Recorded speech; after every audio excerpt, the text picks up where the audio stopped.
Hello everyone, welcome to StudyIQ. So we will continue our discussion on history. In this session today we are going to talk about elections which was held in 1946. Okay, so we are in the last phase of our discussion, that we are in this phase 1937 to 1947. So we started from 1757, okay, Battle of Plassey, and then we have reached up to 1946, and one more session, that is Mountbatten Plan. There I'll talk about partition and we'll wind up the discussion on modern history. Okay, so we have discussed in 6-7 phases: 1757 to 1857 up to revolt of 1857. Then 1857 to 85 we have discussed, that is the second phase. Then 85 to 1905 till partition of Bengal we have discussed, and then 1905 to 1921 till non-cooperation movement we have discussed, and 21 to 31 till civil disobedience movement we have discussed, or the round table conference is also covered, and then 31 to 37 we have covered. Okay, and then now we are in the last phase of our discussion, and we are on the second last session of the discussion on modern India. Okay, so if you go for a quick recap of what all things we have done, we have talked about in this session, last session, we have talked about 1937 election, and I have told you what happened in that election. Actually, Congress got majority, except in Muslim majority areas like Northwest Frontier provinces, okay, and then Sindh and Bengal, Assam, and Punjab. So these are the 5 areas. Except in these areas, Congress got the majority, and even in this 5 areas, if you see NWFP, Bengal and Assam, Congress was the largest political party, even though Congress did not got the majority. So we have discussed in detail about 1937 election and the 28 months of Congress rule we have seen. We have also seen the achievements of Congress during this time, and we have also discussed about the criticism of that the Congress faced during this 28 months of rule, and mainly it was related to there was no radical land reforms, and secondly the most controversial one, that was related to Bombay Trade Dispute Act. So I'm not getting into that election now. So here we'll be focusing on 1946 election, and then after 1937 election and 28 months of Congress rule, we have started discussing about World War II. Okay, and I've told you, once the World War started, that is from 1939 onwards, every incident which is actually coming or happening in India is connected to World War II, right? And if you remember 1939 itself, when the war started, in the Varda session of Congress, the Congress Working Committee actually passed a resolution with respect to Indian troops involvement in World War II, and the Congress decided to support Indian troops involvement in World War II subject to certain conditions, 2 conditions: that there should be immediate substantial devolution of power even before the Indian troops are getting involved in the war. So that is contrary to World War I, right? In World War I, the Congress was expecting that the government will repay it back in terms of immediate devolution of power once the war get over. But here, even before Indian troops are getting involved in the war, you need devolution of power, immediate substantial devolution of power. And secondly, there has to be a constituent assembly which has to be set up once the war gets over to transfer power to Indians. But initially, in the beginning, British government actually rejected this. But once the war started from 1939, in the first 9 months of war itself, the Allied powers started facing setback from Axis powers, which were dominated by Germans, Italy and Japan. Okay, so Germany was able to capture France, Belgium, and Holland in the first 9 months itself. So the British actually understood that this war is not going to be a short-term affair, and it will be a long-term war. So they are desperate, though they need the support of Congress and the Indians. Okay, so they came up with August offer in 1940. So you have to keep this in mind. After Varda resolution was passed by the Congress, it was rejected, that the British were never ready for any negotiation at that time. But now, once they started facing setbacks in the World War II, and in the first 9 months itself, once Germany captured all these areas, they came up with August offer in 1940. And we have discussed about 1940 August offer, and we have discussed about the features or the contents in August offer. Firstly, they have actually offered dominion status, and this is for the first time ever that the British offering dominion status to India. In fact, this was the demand of Congress from 1905 onwards, but only till 1928. And the last time that the Congress demanded dominion status was in Nehru report, which was in 1928, and the rejection of Nehru report by the British actually led to Purna Swaraj resolution was passed under the presidentship of Jawaharlal Nehru in the 1929 Lahore session, and 1930 Jan 26 to be celebrated as Indian Independence Day. So that we have discussed. So dominion status is no more the demand of Congress, and because of that, August offer is actually rejected by Congress. And second provision which was there in the August offer was there has to be a constituent assembly once the war gets over, and it will be mainly composed of Indians. And this key word mainly is very important, because in the next one that I'm going to talk about, that is Crips Mission, there I'll tell you it will be solely or only composed of Indians. Here also constituent assembly, there also you'll see constituent assembly. In Wavell Plan also you'll see a constituent assembly. In all these you can see dominion status and this constituent assembly are common. Dominion status will continue till cabinet mission plan also.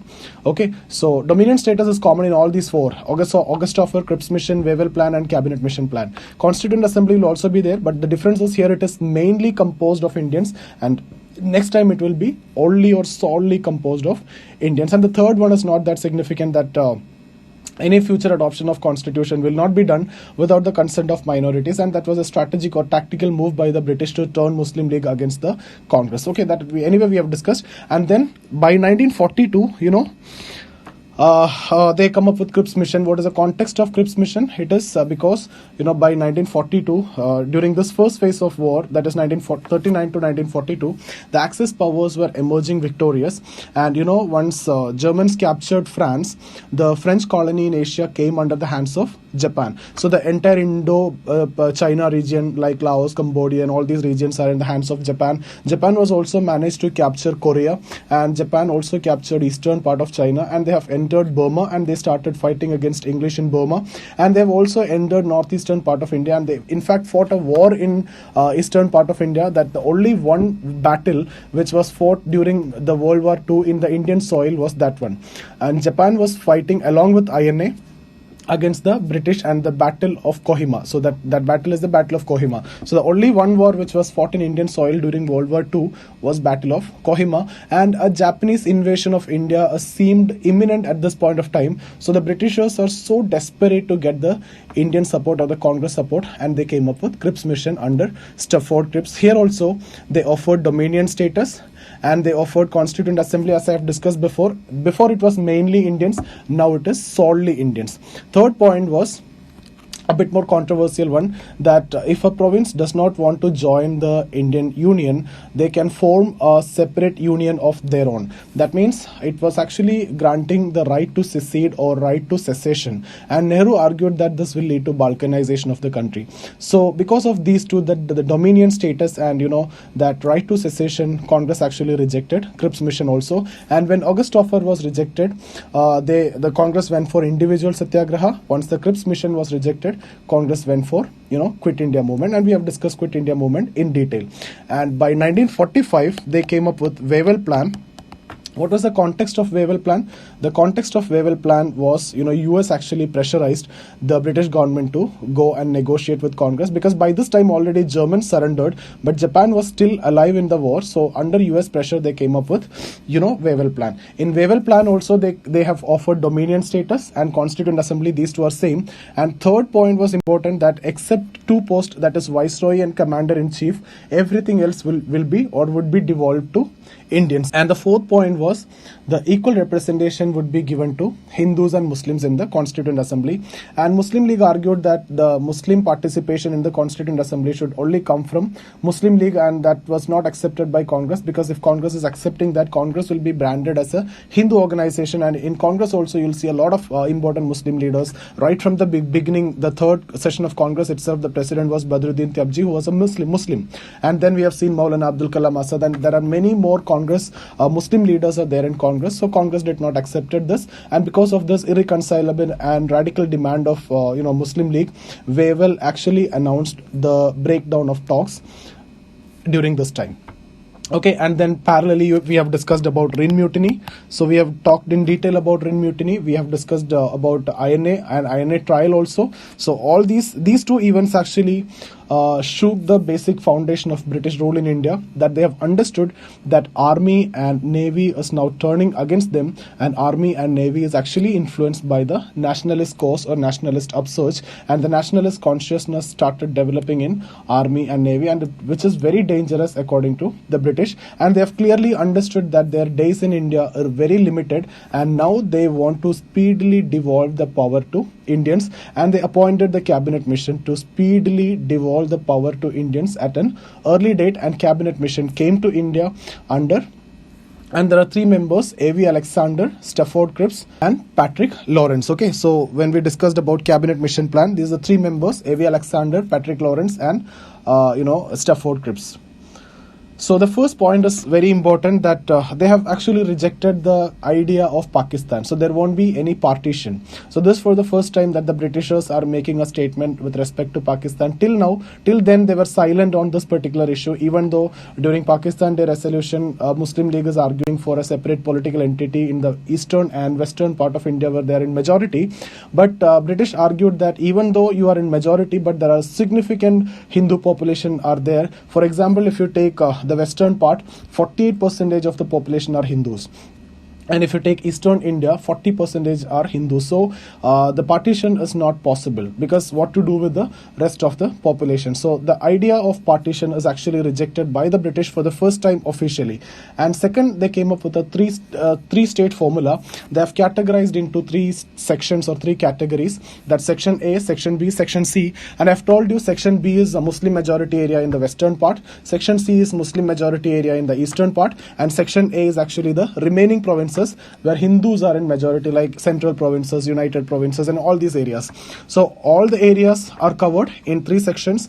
And as they have rejected the separate entity Pakistan, they came up with this idea that these three sections and these three can draft their own constitution by sitting separately. So you can draft your own constitution, but you have to work under a common center, like defense, foreign policy, communication, everything will be under the common center. So you can draft a separate constitution of your own, and you have to sit together to make a common constitution for the center. So this is what the main point that you need to remember in the cabinet mission. And dominion status is also offered here. So you can see dominion status, even now also they are talking about dominion status. They are not completely devolving power to Indians. Okay, now the breakdown of talks here happened because because of this grouping formula, that Nehru and Congress thought or understood this grouping as voluntary in nature, but Muslim League took it as a compulsory one. So because of this difference in understanding in grouping formula, there was a breakdown of talks related to cabinet mission also. And then because of this breakdown of talk, Muslim League decided to take this matter in their own hand,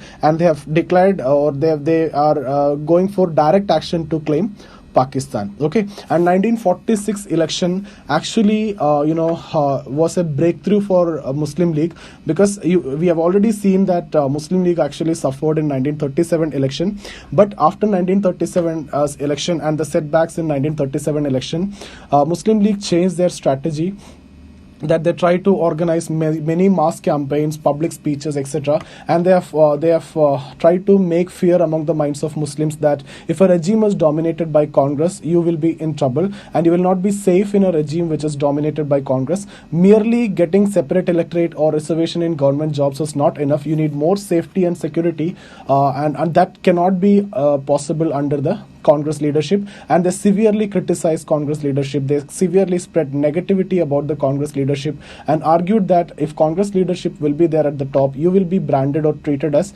secondary citizens. And this was having huge impact on the minds of the Muslims. And in the 1946 election, you can see 86% of the votes which are polled by the Muslims went to Muslim League, and they were able to capture too much, 86% of the votes of Muslims. And why it is done? Because of all these activities that they have done from 1937 to 1946. And because of these activities, there were a lot of religious riots and issues happened during this time, okay, across the country. Let me write down the significance of 1946 election. You understood, right? So 86% vote, that is one thing, 86% of votes. And now we will go for significance from Muslim League point of view, we'll see, and also from Indian freedom struggle we will see. Okay, so significance: Muslim League saw a rapid rise in its popularity since the defeat of 1937 election. So this point I've already discussed. 1937 election, they had a major setbacks, but now they were able to capture 86% of Muslim votes. And then the victory of 1946 election emboldened the Muslim League strategy of making radical and irreconcilable demands that it had adopted since 1937. Okay, so and thus launching a direct action plan to demand Pakistan from or since 1946. So they started demanding Pakistan way back from 1930s or 37 39 onwards during Pakistan Day resolution. Now they went for direct action to demand Pakistan. Okay. And in 1947, Clement Attlee, the British PM, actually issued a statement that they are going to devolve power to Indians by the end of next year, that is in 1948. Okay, so 1947, Clement Attlee, the British PM, actually issued statement which argued that the British would devolve power to Indians by the end of next year, that is 1948. And actually it was a deadline which was given to the Indian political parties, so they have to reach a consensus by this time, otherwise the British will devolve power to Indians or power to one or more centers. Okay, so maybe one center or maybe there may be a partition possible, but you need to understand here the statement which is actually issued by the British PM was contrary to cabinet mission plan. So the first point that we have discussed in cabinet mission plan, what is that? We have discussed it here, no, not written here. So the cabinet mission plan was they actually rejected the idea or possibility of Pakistan, right? But here now they are making clear that there may be a possibility for one or more centers. That means a Pakistan may be possible. Okay, so during this time they are talking about Pakistan, which is actually against cabinet mission plan. Now in 1947, after the election, interim government was formed under the Nehru's leadership. So Congress formed an interim government under Nehru's leadership, and Muslim League also joined the interim government, and Nehru became the head of the interim government. Liaquat Ali Khan, who was the second in command of Muslim League after Jinnah, became the finance minister. And the finances with actually Liaquat Ali Khan or Muslim League. And the problem was he was not ready to give money, or the plans were not able to implement, because most of the time Liaquat Ali Khan was not ready to give money or to provide finances. And that actually led to a lot of problem. And even Congress is also now of the opinion that if this is the plan or strategy of Muslim League, it would be better to go for a separate political entity for them, or it is better to go for partition, or Pakistan is actually accepted or okay for Congress. The reason is mainly because Liaquat Ali Khan, who was a finance minister, was not ready to provide finances when he became the finance minister, who was the second in command of the Muslim League. Okay, so 1947, after the election, interim government was formed under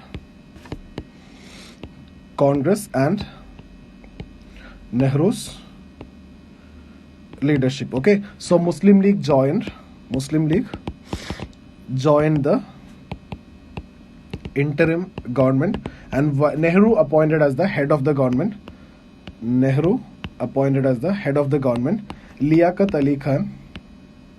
Liaquat Ali Khan, who appointed as the finance minister. Okay, and the problem you understood, and now Congress is also now in support of Pakistan if this is a strategy or the plan of Muslim League. Okay, so that's about this discussion. If you have any doubt in any of the discussion that we have done so far, you can get in touch with me here. You can join this Telegram channel so that you'll get all my videos on history and economy and also the quantitative aptitude. Okay, so see you guys. Thank you.